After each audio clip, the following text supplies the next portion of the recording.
الحمدلله و الصلاة و السلام علی رسول الله. دوستان عزیز، امید که خوب و خوش سر حال باشین. امروز در روز 8 ماه مبارک رمضان قرار داریم. باران هم میباره.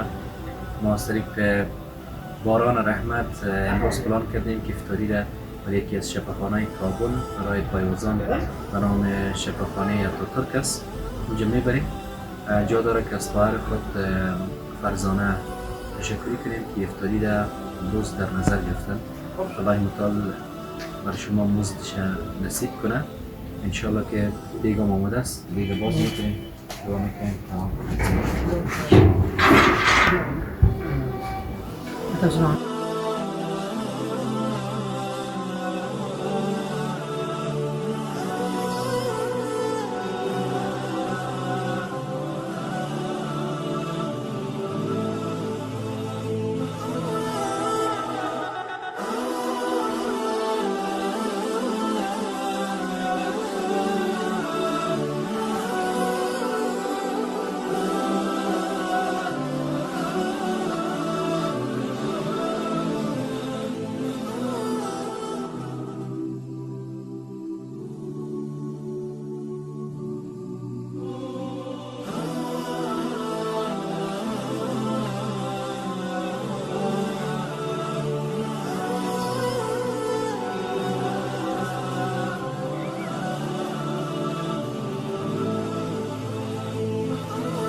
زان خدا کنه خوب باشین. شما ما در شفاخانه اتاتورک هستیم. ان شاء الله توزیع شروع میکنیم.